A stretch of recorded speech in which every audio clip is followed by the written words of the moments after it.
On today's episode of Heritage Hunters. I took the test after her because I wanted to see what my background was.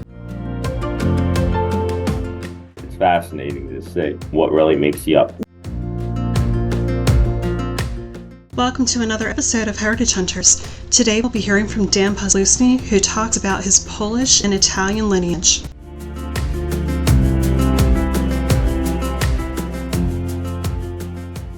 My name is Dan Posluszny.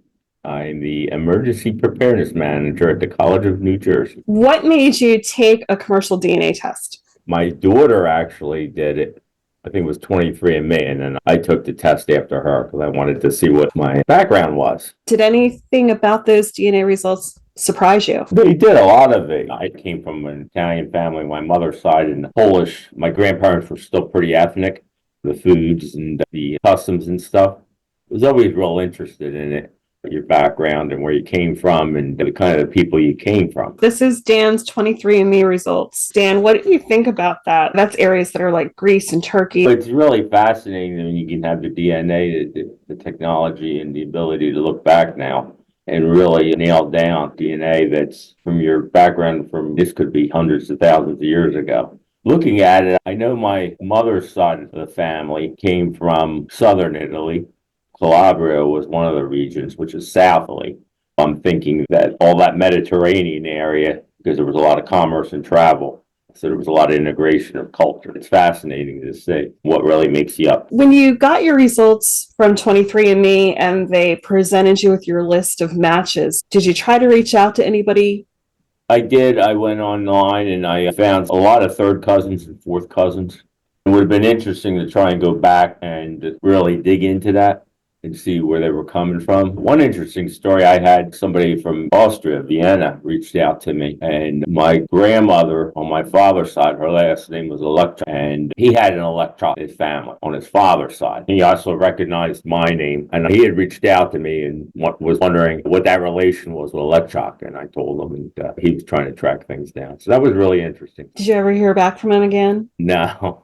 But it was somewhere on his father's side. Did the DNA results spur your interest in your own genealogy? Oh, absolutely. It's totally fascinating. And what we can do now, even predicting diseases, to looking back to ancient civilizations, being able to tie that into the present. It's just fascinating science. It can really help moving forward in medical situations and even in cultural situations. Some people believe that they were one nationality their whole life, and they find out they never were when they took this test. Sometimes how things get handed down through the ages by word of mouth. It might not actually be the DNA. And then there are some that are just mistakes, and there's some that are mistakes, if you know what I mean. It's quite fascinating. It's what they wanted you to know, your relatives. That's true. That's right. What they wanted, that's even more important. That's correct. When I was growing up, the Mays were German. We were all German. Yes. And as soon as I started diving into the genealogy, I found, nope, we're Polish. Yep.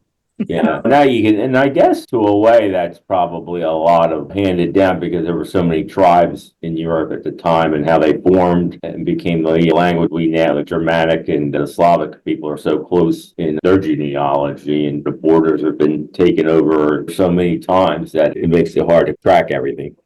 Agreed. What kind of family stories were passed down to you when you were growing up? The Polish side, my grandfather, he was big in the church in the north side of Trenton. There was a lot of neighborhoods back in the 30s on. There was a large Polish, that's where my family's from, the Trenton area, the city of Trenton. And my father grew up in the Polish section where there's a large Polish immigrants, but he was very involved with the Catholic Church, St. Hedwig's, and most of it was based on the church. He went to Mass every day. He never ate meat on Fridays. I remember on Christmas Eve, you'd have to break bread with them, a wafer when you walked in. And then Easter, something about the Polish, and I've never really understood this, but the eggs, the hard-boiled eggs is something in the Polish. And they still have the ceremony, I'd say, the week of Holy Week where they'll bless the eggs. And it's like a celebration. I remember my grandfather would chop up on Easter Sunday. You had to take a piece. And I never did really investigate why that is.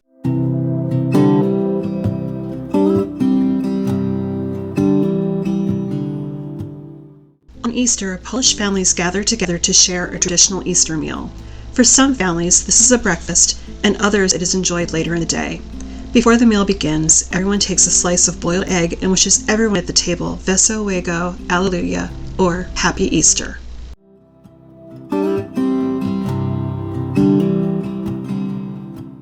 I remember that in the Italian side, I spent a lot of time with my grandmother, and that was a big Italian family. All the sisters always get together and drink, fight, and then they would all kiss each other goodbye when they left, how much they loved each other. And it was always funny because as a kid, I never realized that when I would kiss them goodbye, they would grab your cheeks, and almost that stereotypical Italian mother. My grandmother Sunday would be sauce. She would make her meatballs. We'd go over there after Mass. I was a young kid. She would make hamburgers with eggs, and we'd have that, and then at night was pasta and meatballs, and usually early in the afternoon. So that kind of stuff was really neat. Make a lot of effing pasta azul. I remember as a kid eating polenta with sauce on it, which I always say was a peasant food, and now it's you go for an appetizer in a nice restaurant, $15 to $20.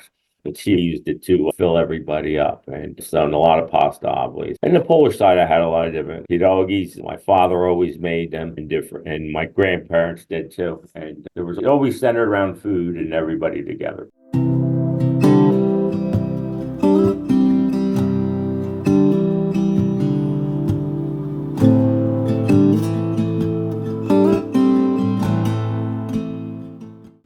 A fictional drama set in Bucks County, Pennsylvania, focusing on an aging woman yearning for the vitality of her youth at 17.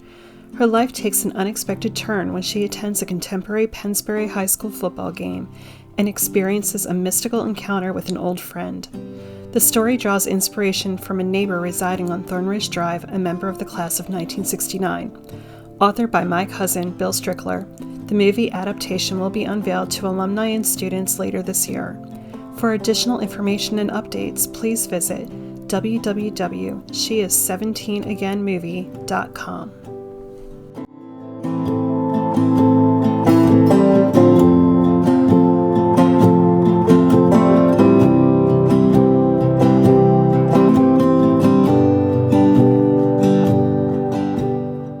When I presented your book of life to you, what were your first thoughts? It was amazing. It was so great that you had the research you had done, and it was fascinating. You found the manifest from my Polish side, I think it was. My great-grandfather coming over. I think he came out of Munich. I remember my Italian grandparents, my mother's grandparents, they grew up on a farm together in the Eldridge Park neighborhood of Lawrence Township, which I know very well. I've grown up in that township, and that used to be farms, and that's where they met and got married and started this family.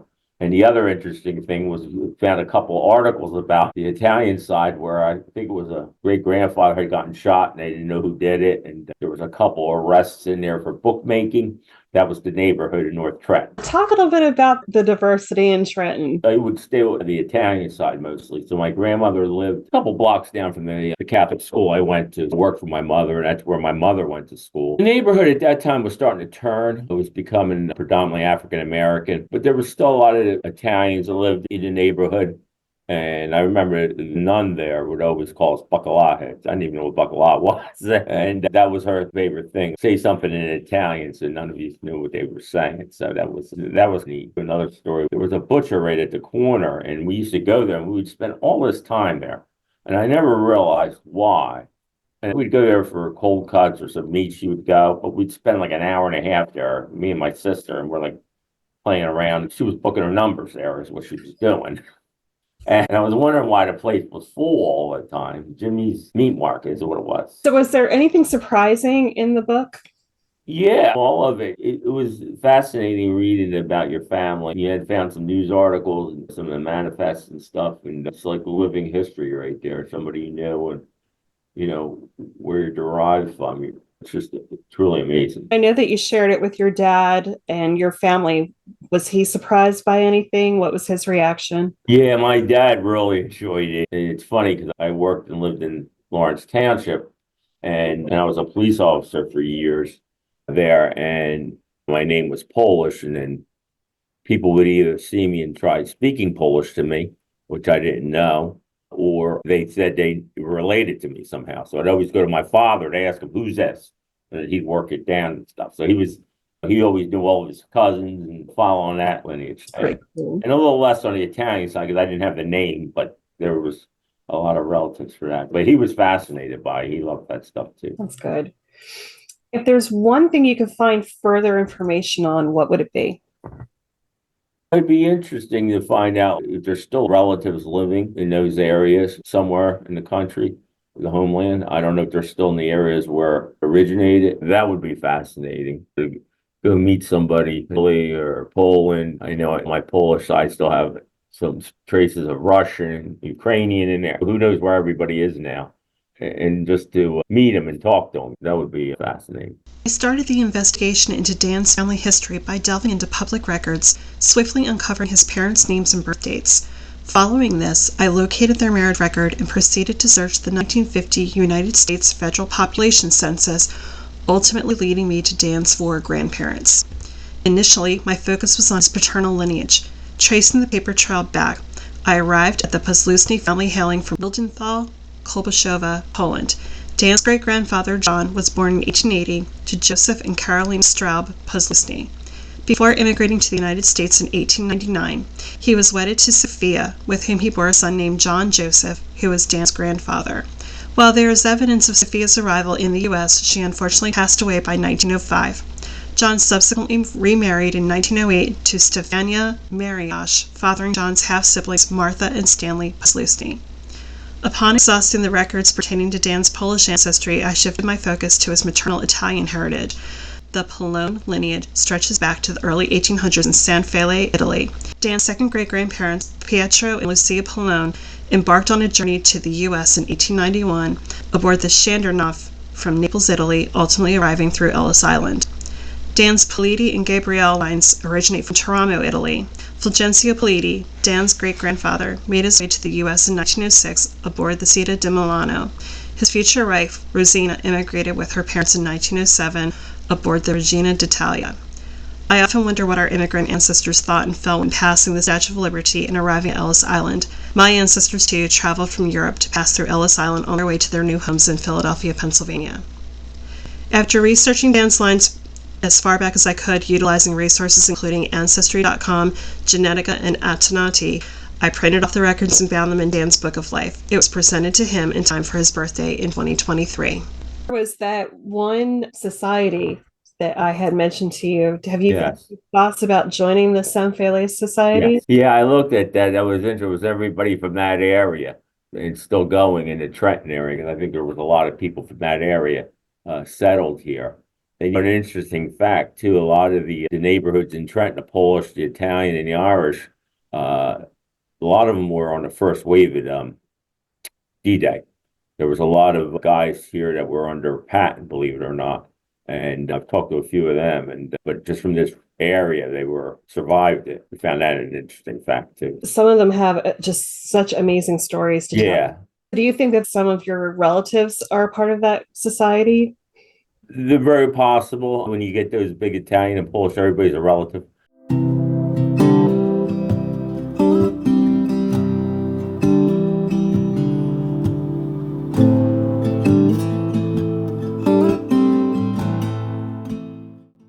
The roots of the San Fele Society of New Jersey trace back to the quaint rural village of San Fele, Italy, during the 1850s. The collapse of the agricultural economy in the region spurred a massive wave of immigration, particularly to the United States, between 1880 and 1915. Today, the Society remains committed to providing fraternal support to the San Felice community in New Jersey, honoring Italian-American heritage and its enriching impact on American culture, and safeguarding the narrative of the community's immigration experience to America. To learn more about this fraternal organization, please visit www.sanfelesocietyNJ.org.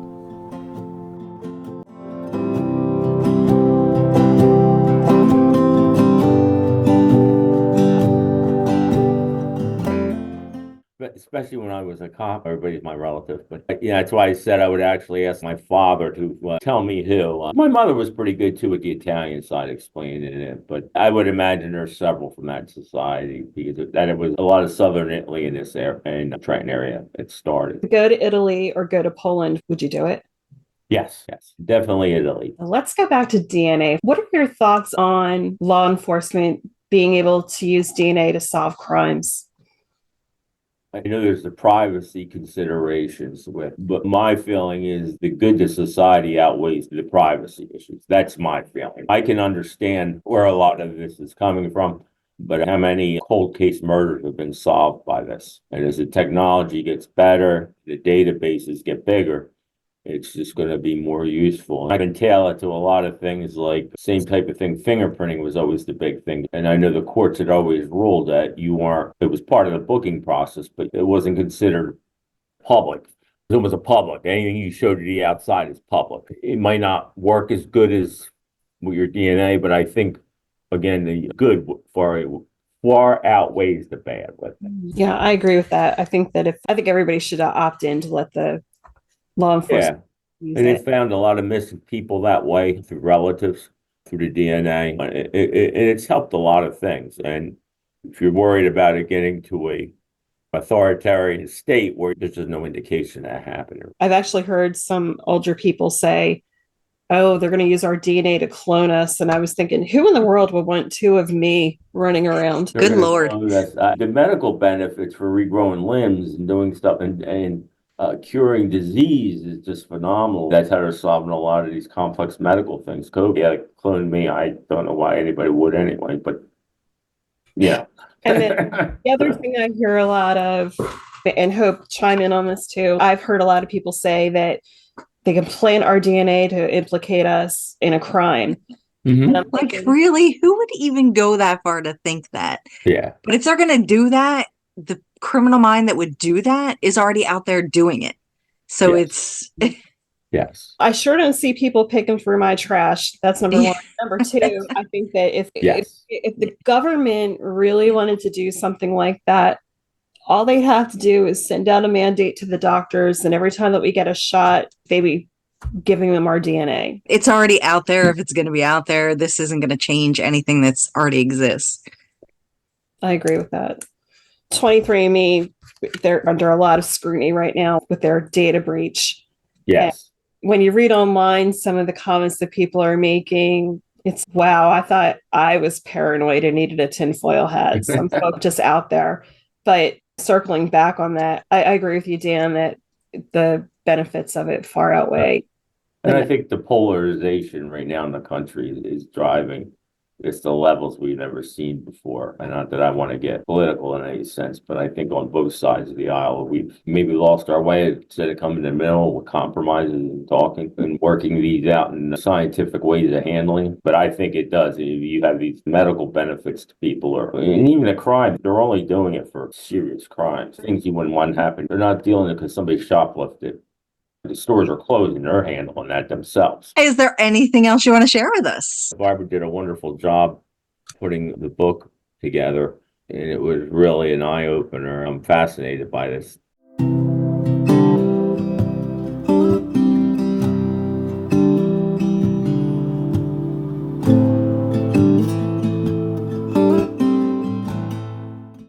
Often in genealogy, the women in our lineage are lost. They've married and changed their surnames and are eventually lost in time. Why is this? According to Family Tree magazine, prior to the 20th century, most historical records were for and about men. Property was usually listed under the man's name, and men ran businesses and the government. Meanwhile, a woman typically changed her name each time she married, and children carried men's surnames to the next generation. This website is dedicated to the ladies in our lineage. Here's a place to memorialize and honor them, to ensure that they are never lost to history. If you would like to submit a biography of one of your female ancestors or relatives, please visit www.ladies-lineage.com.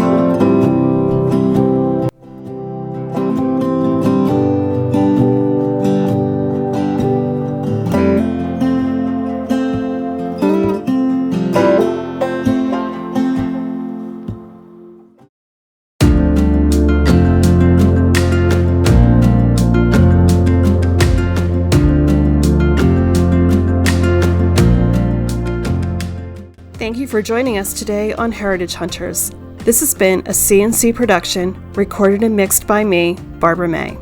We would like to thank our guests for sharing their genealogical experiences and personal stories. Be sure to visit us on our webpage, heritage-hunters.com. and our many social media pages such as Facebook, Twitter, Locals, and more. Please leave us a review, like our page, and follow us to be sure to never miss our show. If you'd like to be on the show or have an idea for an upcoming episode, please email us at 2heritage.hunters@gmail.com, and that's the number 2, heritage.hunters@gmail.com. We would love to hear from you. Remember to like and subscribe to our podcast. We hope you'll join us next month on Heritage Hunters.